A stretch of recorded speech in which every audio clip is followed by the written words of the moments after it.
Baik, untuk pertemuan kali ini kita akan melanjutkan membahas materi atau latihan soal persiapan USP. Terakhir sudah sampai di nomor 20 pas. Insya Allah hari ini kita akan melanjutkan mulai dari nomor 21. Silakan dipersiapkan alat tulisnya. Siapa tahu anak-anak harus mencatat dan sebagainya ya. Karena pembahasannya lumayan untuk soal-soal yang ada di sini. Sudah siap anak? Kita mulai membahas dari soal nomor 21 hari ini. Semoga sampai 40 ya. Untuk nomor 21, berhubungan dengan elektrolisis, berarti menggunakan hukum Faraday. Pada elektrolisis 1 liter larutan CuSO4 dengan elektroda karbon, ada endapan tembaga sebesar 0,34. Pertanyaannya adalah, berapa volume oksigen yang dihasilkan? Karena di anoda, kemungkinan besar menghasilkan gas oksigen. Nah, agar pasti, kita harus membuat persamaan reaksinya dulu. CuSO4 itu Cu2 plus ditambah SO4 2 min. Ada katoda, ada anoda.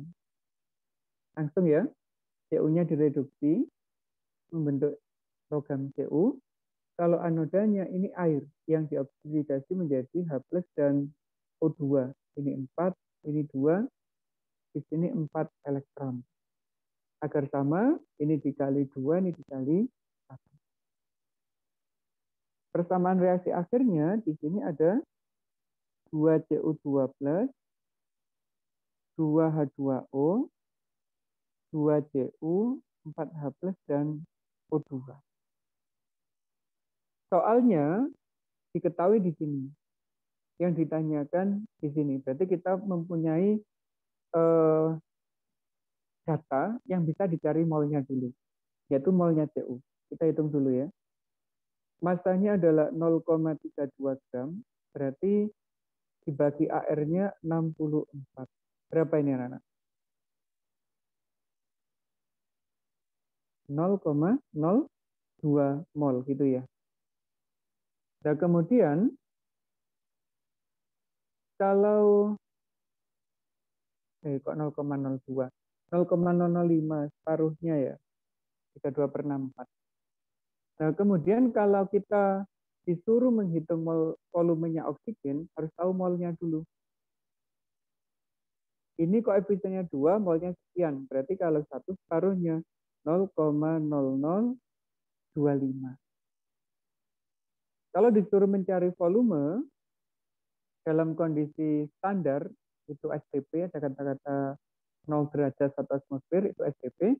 Berarti tinggal 0,0025 ini dikali dengan 22, ketemu berapa Nana itu?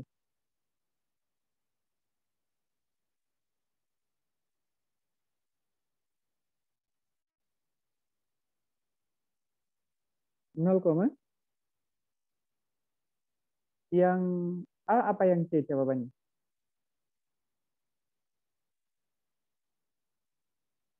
Kalau ragu ya kita bantu pakai kalkulator hitungnya. Bentar ya. Biar enak. 0,0025 dikali 22,4. Hasilnya adalah 0,056. Yang A ya, Mister?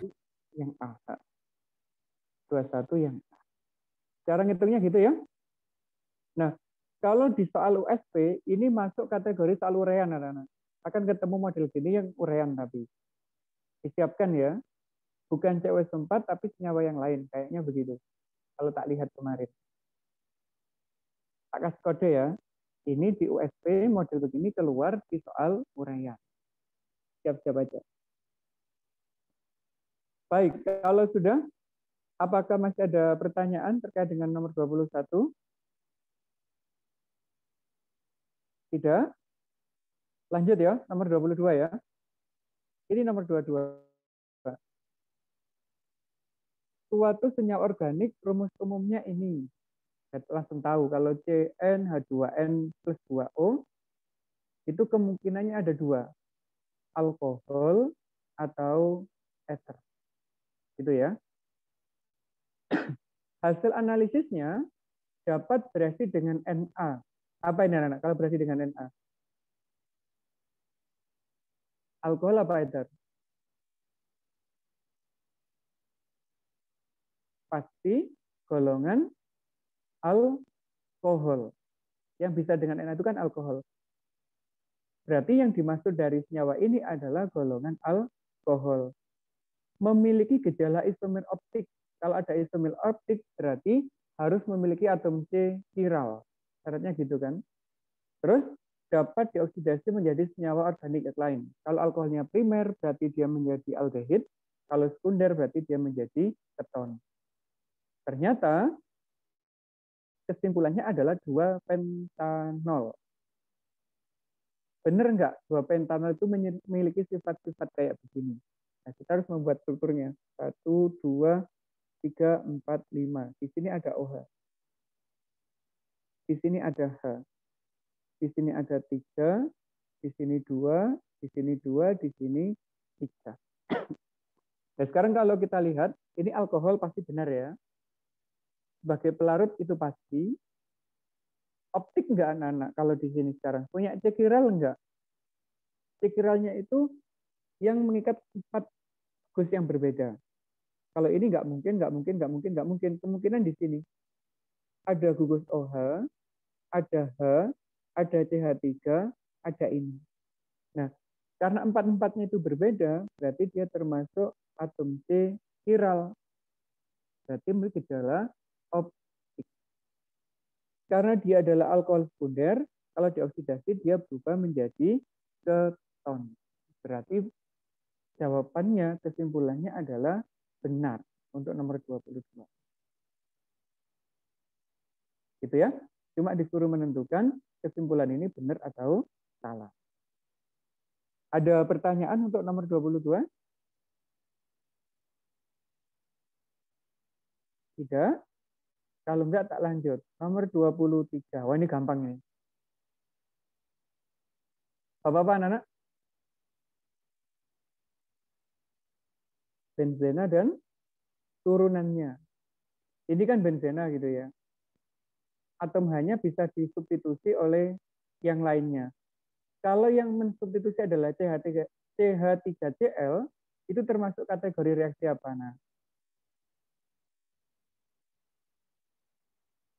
CH3 itu kan gugus alkil, gugus karbon.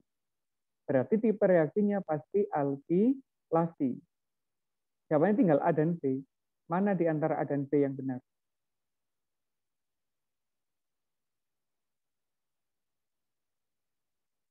Terus yang masuk jumlah C-nya berapa gitu?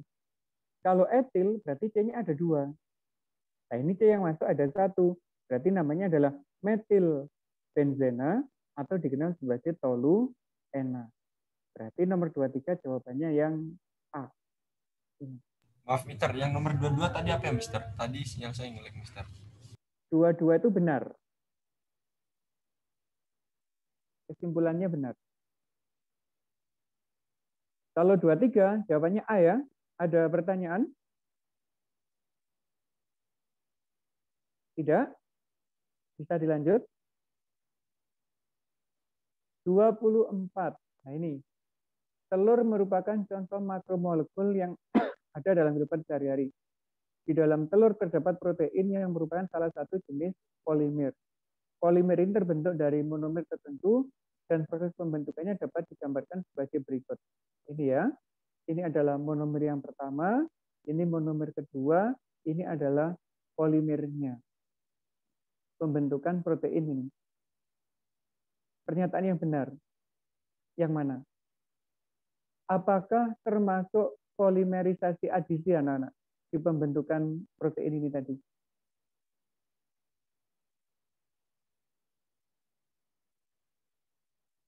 Adisi apa kondensasi? Tahu? Ayo, adisi apa kondensasi? Ya, kita tinggal lihat ini aja. Kan hanya penggabungan molekul tanpa ada pemutusan ikatan rangkap. Berarti itu termasuk isomer kondensasi. Berarti yang ini salah. Ini salah. Yang kedua, protein selalu berupa kopolimer. Kopolimer itu artinya apa? Monomernya selalu berbeda. Ini dan ini berbeda. Apakah selalu seperti itu, anak-anak? Ternyata juga tidak. Karena asam amino 1 dan 2 ini boleh sama. Ini dan ini boleh sama, ini dan ini boleh berbeda. Jadi tidak selalu kopolimer. Ikatan X yang di sini dikenal sebagai ikatan peptida. Benar nggak itu? Hai? Ya, benar apa nggak ikatan peptida?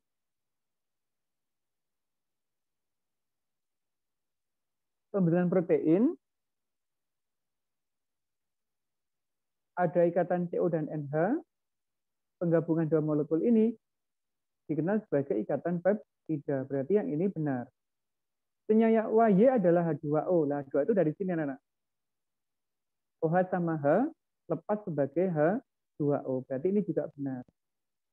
Monomer 1 dan 2 harus sama. Tadi tidak ya, karena boleh sama, boleh berbeda. Monomernya disebut sebagai asam amino. Jelas, karena pembentuk protein itu harus asam amino. Berarti yang benar adalah ini, dan ini. Ada 3 jawaban benar, ada 3 jawaban salah. Sudah ya? Itu nomor 24. Kita lanjut 25.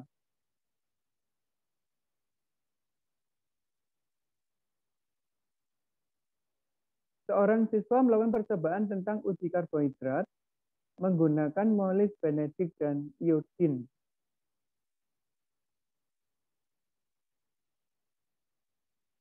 Hasil ujinya gini, anak.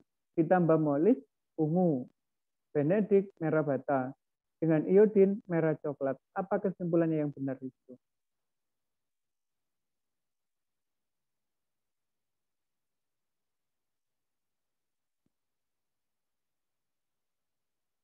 Apakah dia termasuk gugus amilum? Kalau amilum diuji dengan iodin, itu warnanya bukan coklat, tapi apa? Hitam atau biru gelap. Bisa disebut sebagai ungu kadang-kadang ya. Ungu atau biru gelap. Berarti jawabannya bukan amilum. Adalah disakarida. Kalau disakarida tidak bereaksi dengan iodin, berarti ini juga salah. Monomernya terdiri dari glukosa. Dan ini kemungkinan benar ya. Karena yang diuji dengan iodin memberikan warna coklat itu adalah glikogen, anak-anak. Nah, glikogen itu adalah karbohidrat yang ada dalam tubuh kita berupa daging dan sebagainya itu. Berarti yang ini masuk karena glikogen monomernya juga berupa molekul glukosa. Kalau glukosa dia tidak memiliki keton, dan ini juga salah. Dia juga tidak memiliki ikatan peptida. Berarti yang benar cuma ini aja. Ini salah, salah, salah, salah. Itu. Hati-hati ya kalau ketemu soal kayak begini ya. Penjebaknya itu di sini. Diuji bagian iodinnya. Oke, lanjut. Nomor 26. Ini sering keluar di ujian. Ani adalah siswa kelas 12 SMA di Kota Malang. Menguji 2 bahan makanan. Makanan 1, ungu, jingga, hitam. Ungu, jingga tidak berubah. Kesimpulannya, Ani menyimpulkan kedua bahan merupakan protein. Keduanya mengandung atom benzena dan hanya satu yang mengandung belerang. Benar nggak anak kesimpulannya seperti itu? Cirinya dari sini aja. Kalau dengan biuret menghasilkan warna ungu, ini ciri dari protein. Berarti dua-duanya adalah protein. Kalau dengan santopropiat menghasilkan warna jingga, berarti dia mengandung inti benzena. Berarti benar ya, keduanya mengandung inti benzena. Kalau timbal asetat menghasilkan warna hitam, baru dia yang memiliki atom belerang. Kalau tidak warna hitam, berarti tidak mengandung atom belerang. Berarti ini juga benar. Artinya, kesimpulan yang dibuat oleh Ani ini adalah benar. Diperhatikan dengan baik ya, data yang diberikan di sini. Siapa tahu di USP juga keluar soal modif. Oke, itu nomor 26. Sekarang 27. Itu ada tabel anak-anak. Terkait dengan persentase isoktana dan heptana di dalam bahan bakar. Pertanyaannya sederhana. Berdasarkan data di atas, berapakah RON untuk Pertamax? Nah, riset octane number itu menunjukkan ini anak-anak. Kadar dari isooktana. Kalau premium isoktannya 88, berarti RON-nya adalah 88. Nah, Pertamax di sini kan 92, berarti RON-nya juga 92. Tinggal masukkan gitu aja, selesai. Gampang sekali ini untuk nomor 27. Kayak kunci jawabannya ada di sini gitu ya. Oke, nomor 28 sekarang. Ini butuh berpikir. Ada unsur Na, Mg, Si, S, Cl. Pertanyaannya adalah, adakah juga atom yang paling elektronegatif adalah klorin? Kita kumpulkan dulu ya. Dari segi penggolongannya. Ada golongan 1A, ada golongan 2A, ada 4A, ada 6A, ada 7A. Ada yang di periode 3, 4, 5. Na itu di sini anak-anak. Mg di sini. Silikon di sini. Belerang di sini. Terus Cl ada di sini. Sementara K itu ada di sini. Ini urutannya ya. Pertanyaannya sekarang ini. Atom yang paling elektronegatif. Ya, kita gunakan sifat-sifat dalam tabel periodik itu. Dari kiri ke kanan, kemarin gimana? Nomor atomnya akan makin besar. Jari-jarinya kecil. Energi ionisasi, afinitas, elektronegativitasnya makin besar. Berarti kalau diminta elektronegativitas terbesar adalah unsur yang paling kanan, yaitu Cl. Berarti yang ini benar. Jari-jari yang paling besar adalah kalium. Makin ke kanan makin kecil, berarti makin ke bawah makin besar. Nah, kalium ada di sini. Berarti benar. Ini juga benar. Afinitas silikon, silikon ada di sini, kurang dari magnesium. Berarti lebih besar yang magnesium. Benar nggak itu anak-anak?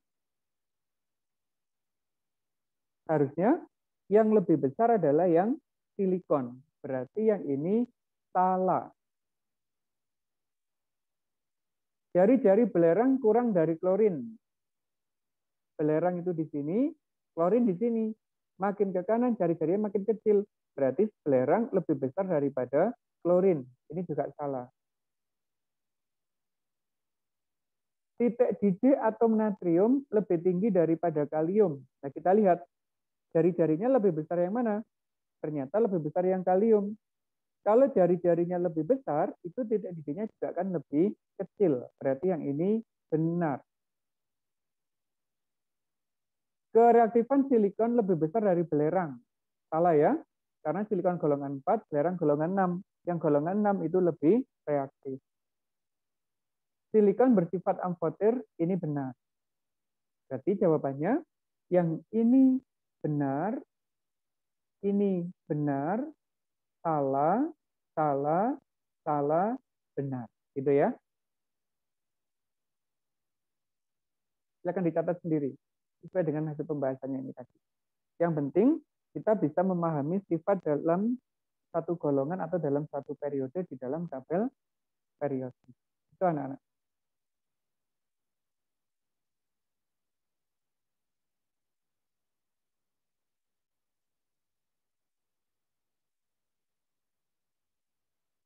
Lanjut ya. Nomor 29. Ya, sebenarnya ini gampang ini. Kita hanya diminta untuk menentukan pernyataan yang benar yang mana gitu. Coba anak-anak kita lihat nomor 1, biar kita nggak geser-geser ya. Persamaan reaksi 1 termasuk pembakaran standar. Benar apa tidak? Benar ya, Mister? Kenapa? Kenapa, Mas?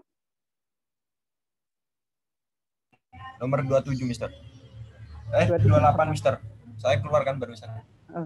28 ini benar, ini benar, ini salah, ini salah, ini salah, ini salah, ini benar. Terima kasih, Mister. Yuk. Untuk yang nomor 29 sekarang, kita lihat coba. Persamaan reaksi 1, apakah termasuk pembakaran standaran? Lihatnya dari mana? Dari zat yang dibakar.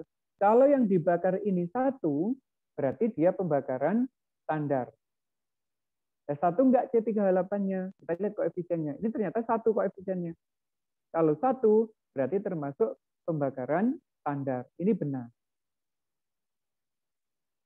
2 pembakaran standar apa enggak? Nah, ini koefisiennya 2. Kalau 2, berarti bukan standar. Berarti yang 2 ini salah. 3. Apakah penguraian standar? Penguraian standar itu di sini harus 1, anak-anak. Zat yang diuraikan harus 1. Nah, di sini NaCl-nya ada 2. Berarti di sini juga salah. Yang keempat bagaimana? Apakah atomisasi standar?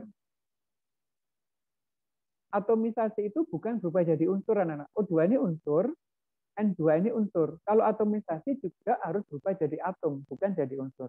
Ini juga salah yang keempat. Nah, yang kelima, ini 1, ini juga 1. Boleh dikatakan sebagai pembakaran standar, juga boleh dikatakan sebagai pembentukan standar, karena ini 1. Berarti jawabannya adalah benar. Ini benar, ini salah, salah, salah. Untuk nomor 20. Sambil ingat-ingat yang simbol di semester 1 dulu ya, terkait dengan jenis perubahan entalpi. Ada pertanyaan sampai di nomor 29 dulu. Mister, tadi nomor 4 mana, Mister? Nomor 4, yang ini ya, Mas? Iya, Mister. Untuk nomor 4, jika senyawa ini menjadi unsur, dan unsur itu bukan atomisasi, tapi itu masuk penguraian. Kalau atomisasi itu bagaimana? Kalau ada NO, berarti berubah jadi O dan N, tanpa ada dua-duanya itu. Begitu ya maksudnya ya? Terima kasih, Mister. Oke, sama-sama. Ada pertanyaan lagi? Nggak ada? Alhamdulillah. Kita lanjut kalau nggak ada. Ini anak-anak. Apa sih pertanyaannya? Oh, ini.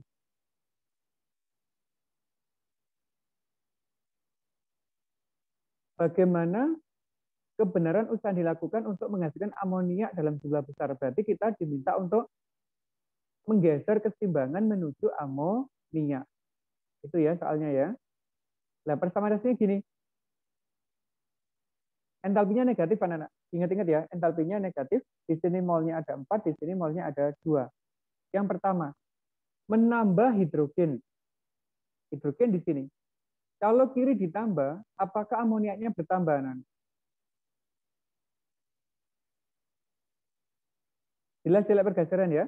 Kalau kiri ditambah, pasti gesernya ke kanan. Berarti yang pernyataan pertama ini benar. Mengambil amoniak yang terbentuk. Amoniak itu di kanan.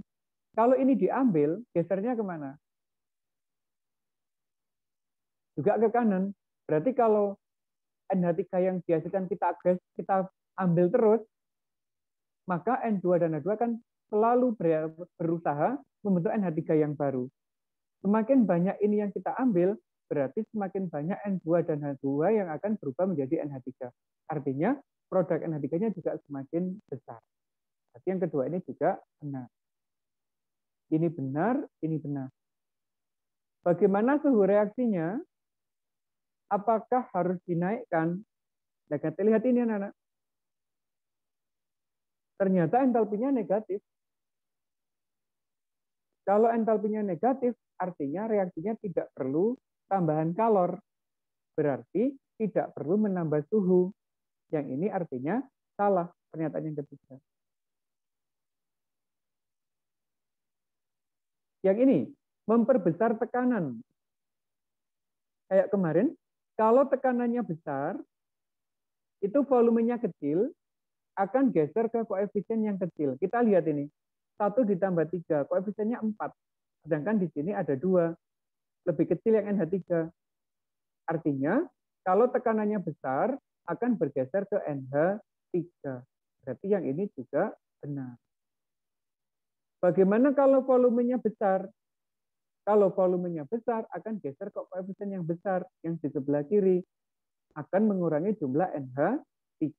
Berarti yang ini adalah salah. Ini benar, ini benar, ini salah, ini salah. Oh, yang ini benar ya, maaf ya. Yang ini benar, yang ini baru salah.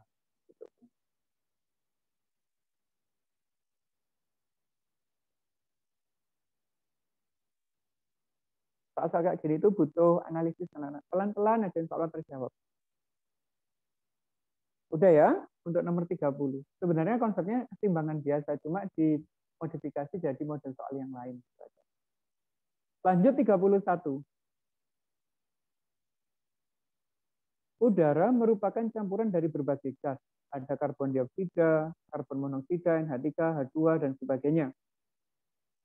Antar satu molekul dengan lainnya akan saling berinteraksi, baik yang sejenis maupun yang tidak sejenis. Dan sebagainya itu ya. Interaksi antar molekul tersebut menyebabkan terbentuknya gaya antar molekul. Gaya antar molekul yang terjadi dapat berupa gaya London, gaya dipol-dipol, gaya dipol-dipol induksi, maupun ikatan hidrogen. Perbedaan gaya antar molekul tergantung dari molekul yang berinteraksi. Itu instruksinya dari soal. Pertanyaannya begini. Kalau O2 dan N2 berinteraksi, apakah membentuk ikatan atau gaya London?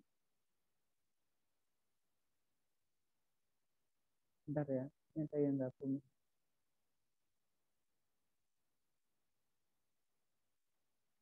Untuk tahu gaya apa yang bekerja dalam suatu molekul, harus tahu kepolarannya dulu. Unsur-unsur semacam ini itu sifatnya non-polar. Berarti oksigen non-polar, nitrogen juga non-polar. Kalau sesama non-polar berinteraksi, terbentuklah gaya London. Berarti ini benar. Kalau dipol-dipol, berarti molekul polar ketemu polar. Padahal CO2 ini non-polar, anak-anak. Ini non-polar, tapi ini polar. Berarti harusnya di sini adalah dipol-dipol induksi. Kesimpulannya data kedua ini salah. NH3 dan H2O membentuk ikatan hidrogen. Iya betul ya ini ya. Karena ada atom H ketemu N ketemu O. H ketemu FON itu bisa membentuk ikatan hidrogen. Ini benar. Antar molekul CO gaya London. Nah ini salah anak-anak. Karena CO itu adalah molekul polar. Kalau polar yang bekerja adalah gaya dipol-dipol, bukan gaya London. Ini salah. Gaya dipol-dipol induksi terbentuk antara CO dan N2. Nah, ini molekulnya polar, ini molekulnya non-polar. Dipol itu dimiliki oleh molekul polar, induksi itu dimiliki molekul non-polar. Berarti ini juga benar. Ini benar, ini salah, ini benar, ini salah, yang ini benar. Lumayan ya untuk membahas soal yang tipe-tipe seperti ini.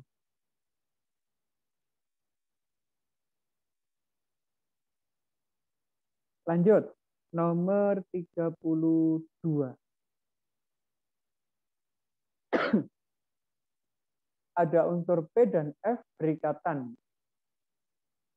Bagaimana bentuk dan polaritas molekulnya?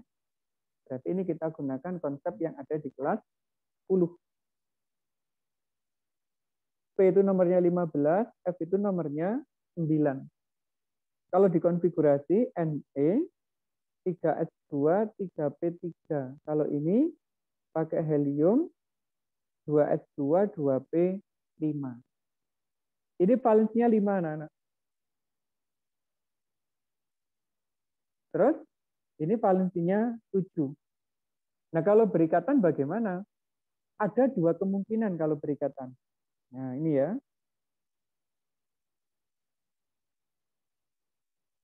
Karena dia punya 5 valensi, langkah yang pertama adalah semua valensinya dipakai berikatan dengan F. Jadi ini ada F, ini ada F, ini ada F, ini ada F, ini juga ada F. Jadi ada 5 ikatan dengan F.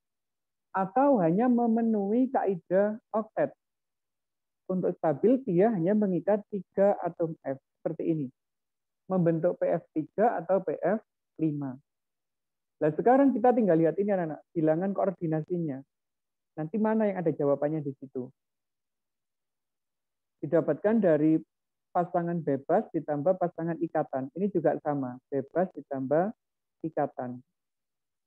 Bebasnya ada ini, ada sepasang. Berarti nilainya 1. Ikatannya ada ini, 3. Jadi totalnya 4. Kalau ini bebasnya nggak ada, karena P dipakai berikatan semua.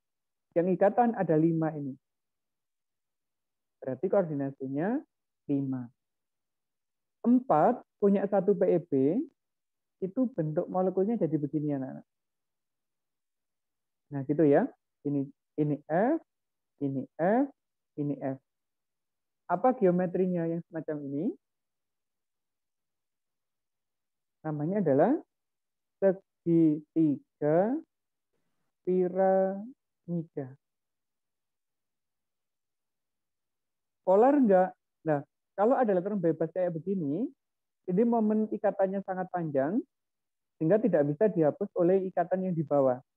Momen dipolnya itu tidak sama dengan 0, dia termasuk molekul polar. Nah, bagaimana yang ini? Kalau ini ada 5, kalau 5 itu bentuknya begini anak-anak. Nah, ini F, ini F, ini F, ini F, ini F. Itu namanya trigonal dipiramida. Kalau dari segi molekulnya begitu. Polar enggak kira-kira? Kalau yang ini ikatannya ada semua. Dia bersifat non-polar. Lah, mana di antara dua jawaban ini yang ada di situ?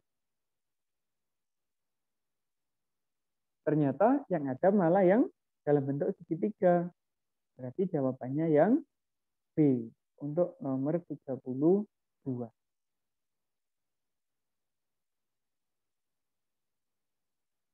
Itu cara membahasnya.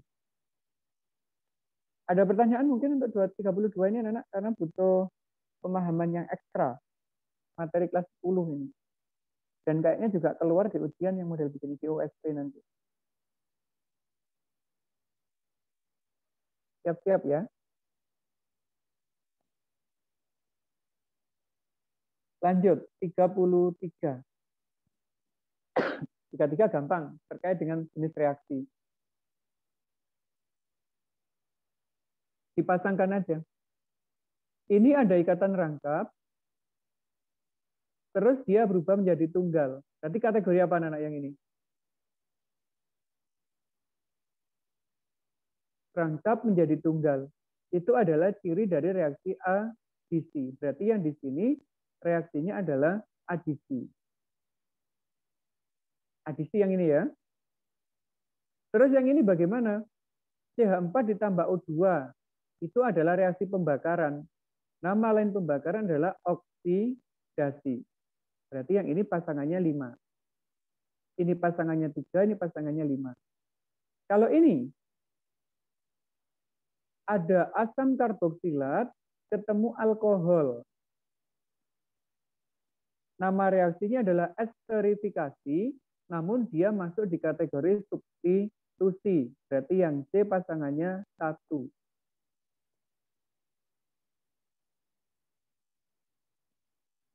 Terus ini ada keton berubah menjadi alkohol. Reaksinya adalah reduksi. Terus yang ini ikatannya tunggal menjadi rangkap, itu namanya eliminasi.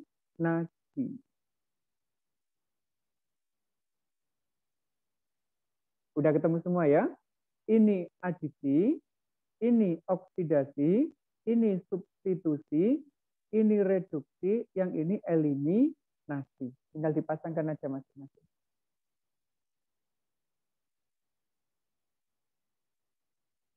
Yang eliminasi tadi gimana, Mister? Eliminasi itu ini Mas, dari ikatan tunggal menjadi ikatan rangkap. Cirinya di sini. Ini tunggal jadi rangkap.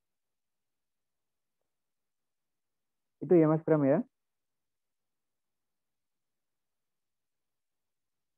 Ada pertanyaan lagi?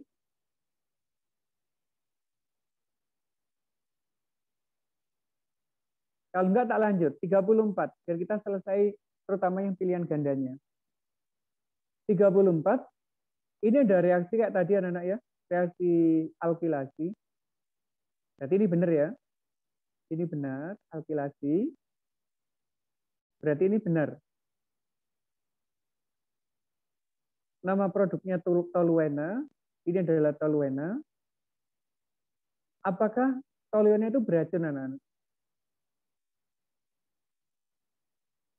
Kalau kita mengkonsumsi langsung toluena itu tidak boleh. Karena ini adalah bahan baku untuk industri. Artinya toluena ini sifatnya adalah beracun. Jadi jawabannya 1, 2, 3, 4. Benar semua ini 1 sampai 4.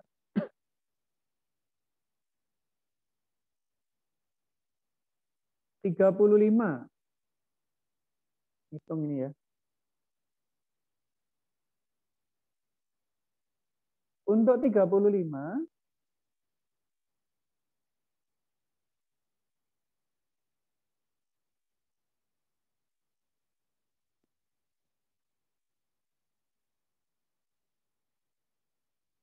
sampai diminta menghitung kadar cukanya. Nah.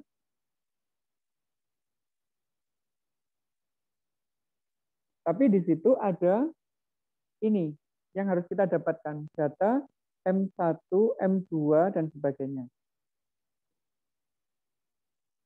M1 itu miliknya juga, kita nggak tahu, kita buat A aja, atau X bolehlah. P1 adalah volume cuka yang diambil, yaitu 10 mili. M2 adalah NaOH 0,1. Volume NaOH-nya adalah 20. Berarti kita bisa mendapatkan ini. M1V1 sama dengan M2V2. Ini A 10, 0,1, 20. Berarti A-nya adalah 0,2. Kalau sudah Nana, masukkan ke rumus ini. M sama dengan 10 rho persen dibagi MS. Ini untuk menyatakan kadar suatu zat. M-nya siapa? Cuka. Berarti 0,2. Ini 10. Rho-nya dianggap 1. Kadar yang kita hitung, MR-nya adalah 60. Kalau ada pengenceran, di sini dikali dengan faktor pengenceran. Namun di soal ini tidak ditunjukkan pengencerannya berapa kali. Berarti kita anggap tanpa melakukan pengenceran. Berarti dikali 1. Sehingga persennya akan dapat. Berapa itu? 12 dibagi 10 itu 0,12 berarti sama dengan 12%. Kadar cukanya segitu. Keren ya soalnya ya. Siap-siap ngitung kayak begini. Tapi di USP tidak saya keluarkan anak-anak model begini. Di UEHBBKS saja keluar. Ada Bentar, yang misal saya catat dulu misal. silakan.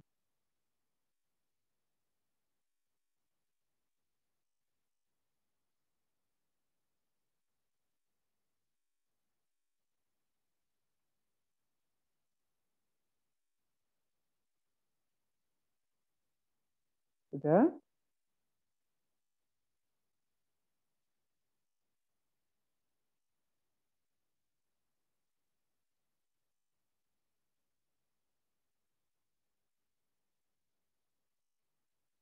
Sudah ya? Kita lanjut nomor 36.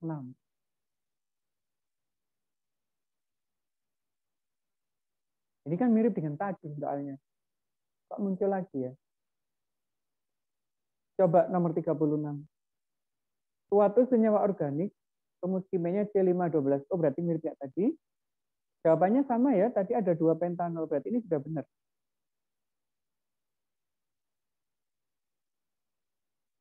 Mana pernyataan yang benar? Alkohol primer salah ya, karena tadi adalah alkohol, sekunder berarti ini salah. Yang ini benar, 2 pentanol. Hasil oksidasinya 2 pentanon, ini juga benar. Ini benar, ini benar. Apakah berisomer fungsi dengan 2 metoksibutana? Ya kita gambar aja. 2 metoksibutana. 1, 2, 3, 4. Di sini ada ini. Nah, C-nya kan tetap 5 ya. Berarti ini benar. Ini benar. Tugas fungsinya harusnya adalah OH. Berarti ini salah. Yang benar ada 3, anak-anak. Ini sampai ini benar semua. Terus atas dan yang kelima ini adalah salah. Karena udah sempat kita bahas tadi di awal, jadi nggak usah diperpanjang lagi ya terkait dengan identifikasi ini.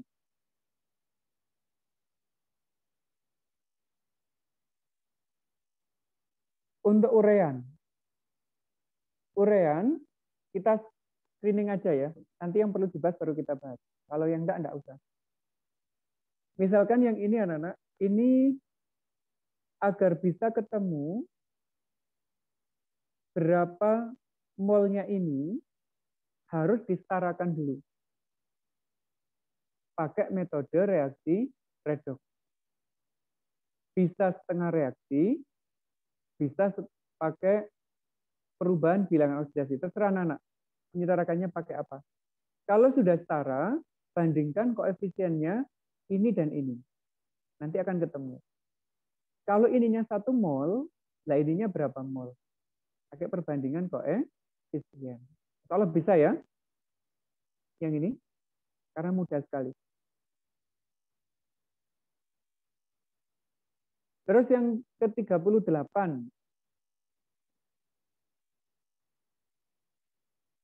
Stoikiometri biasa ya, disetarakan dulu.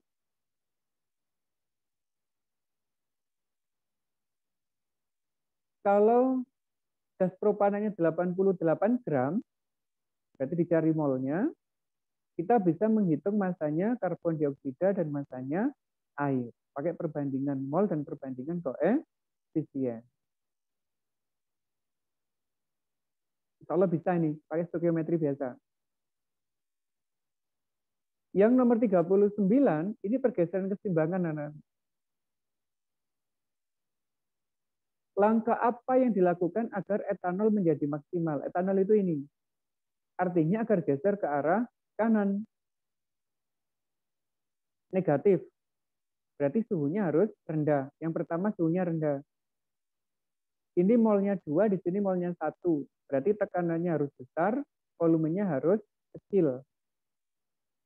Menambah gas ini, atau menambah gas ini, atau mengurangi alkohol yang sudah dihasilkan. Itu juga akan memperbanyak prosesnya. Yang terakhir ini, hanya menentukan pH dari trayek gampang ya, dibuat garis bilangannya. Ring pH-nya berapa, akan ketemu pH sampel A dan sampel B. Ayo anak dari 4 ini mana yang perlu dibahas? untuk soal uraiannya? Nggak harus semua.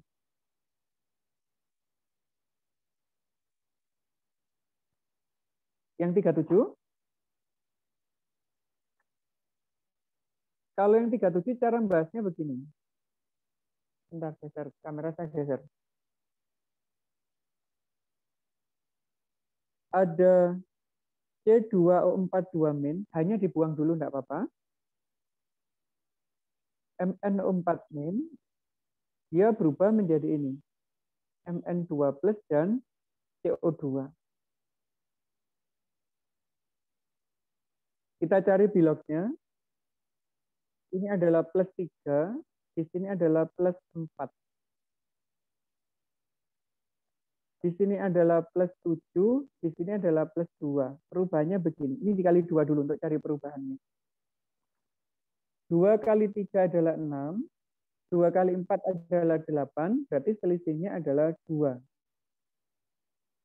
Sementara ini 7 kedua selisihnya adalah 5. Kita kali silang. Dikali 2, ini dikali 5. Jadinya 5C2O42 min ditambah 2MnO4 min menjadi 2Mn2 plus dan 10 CO2. Oksigennya ada 20 ditambah 8, 28. Di sini sudah ada 20, berarti di sini kurang 8. Ditambah 8 H2O. Baru di sini ditambah dengan H plus sebanyak 16. Itu persamaan sekarangnya. Pertanyaannya adalah, jika di sini 1 mol, di sini berapa mol? Kan begitu. Itu tak pertanyaan. Pakai aja perbandingan koefisien. 2/5 dikali 1. Itu anak carinya. Berarti 0,40. Itu ya. Cuma menyetarakan reaksi-reaksi. Baik, alhamdulillah kita sudah menyelesaikan untuk pembahasan soal-soal persiapan USP, PHBPKS, dan UTBK di kelas. Alhamdulillah. Tinggal sekarang anak-anak maksimalkan di dalam belajar. Untuk kisi-kisi, mungkin saya bagikan sekitar hari Jumat atau hari Sabtu. Boleh menggunakan soal ini, atau boleh menggunakan kisi-kisi yang saya berikan nanti, gitu ya. Karena kisi-kisinya tidak bentuk soal anak yang tak berikan nanti, tapi dalam bentuk kalimat aja. Tinggal anak-anak pilih soal mana yang relevan dengan kalimat itu. Oke, sudah? Ada pertanyaan lagi? Tidak ada? Kalau nggak ada, berarti cukup untuk pertemuan hari ini. Selamat belajar, semoga dimudahkan oleh Allah. Terima kasih. Assalamualaikum warahmatullahi wabarakatuh. Waalaikumsalam. Terima kasih, Mister. Waalaikumsalam. Terima kasih. Yo.